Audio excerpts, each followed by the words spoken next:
नमस्ते सबैजनालाई welcome back to our channel र आज हामी छौँ शिवालय रिट्रिटमा। हामी पनि अब यो ट्रायल फेसमै छौँ। हामीले पनि राम्रो प्रपर युज त गर्न पाएको छैनौँ। भर्खरै बल्ल अब राम्रो सेटअप गरेर चाहिँ सबै फिक्स भइसकेको छ टेन्टहरू।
अब यो सबै खालको सिजनहरुमा यसलाई ट्राई गर्नुपर्ने छ र त्यसपछि मात्रै हाम्रो यसको प्रोज एन्ड कन्स हामी तपाईलाई भन्न सक्छौं। अहिले नै चाहिँ गाह्रो होला, तर अहिले हामीले देखेको भनेको चाहिँ हामीलाई अहिले लगभग हाम्रो फर्स्ट ट्रिप चाहिँ हामीले अस्ति भर्खरै हात्तीबनमा चाहिँ एउटा गरेको थियो, काइन्ड अफ सर्ट ट्रिप। त्यसमा चाहिँ एउटा टेन्टमा नर्मली यो सफ्ट टपमा चाहिँ 3 जना मज्जाले सुत्न सकिन्छ। इफ मेरो म जस्तो स्लिम छ भने चाहिँ 3 जना मजाले सुत्न सकिन्छ। र हार्ड टपको चाहिँ कुरा गर्नुहुन्छ भने यसमा 2 जना चाहिँ एकदम कम्फर्टेबली बस्न सुत्न सकिन्छ। र अर्को कुरा भनेको चाहिँ talking about the weight, soft टपको चाहिँ हाम्रो 70 किलो छ, जुन कि हाम्रो यो क्रेटा, सेल्टस, नर्मल एसयुभीहरुमा पनि फिट गर्न सकिन्छ सफ्ट टप चाहिँ। र हार्ड टप चाहिँ हाम्रो ट्रक्सहरु जस्तै कि रेन्जर, हाइलक्सहरु त्यस्तोमा चाहिँ मजाले फिट इन गर्न सकिन्छ। यो हार्ड टपको वेट चाहिँ तपाईको 95 किलो छ नेट वेट। यसमा चाहिँ मैले भनिहालेँ 2 जनासम्म मजाले सुत्न सकिन्छ। 3 जना पनि मिल्छ, नमिल्ने हैन, तर अलि टाइट हुन्छ। सो यो हार्ड टप चाहिँ तपाईको वाटरप्रुफ मेसिन छ। 3टा वेबाटै तपाई ग्राउन्डमा पनि ल्याडर राखेर छिर्न मिल्छ यसमा।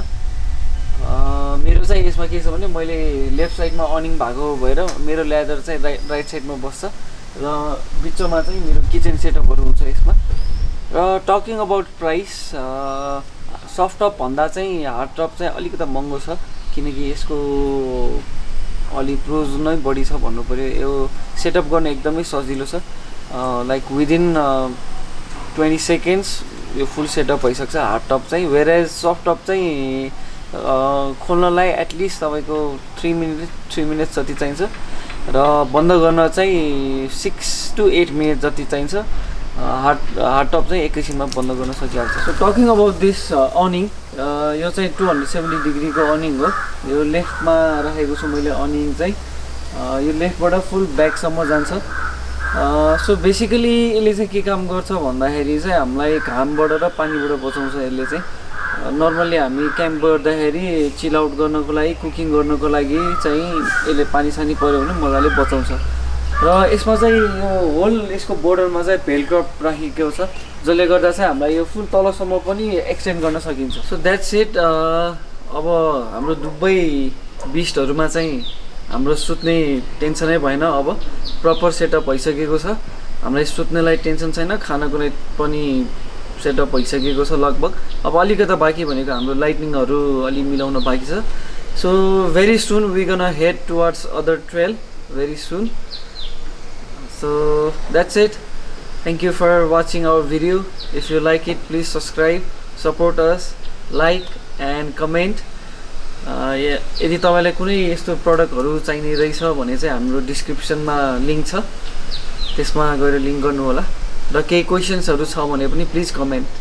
Thank you.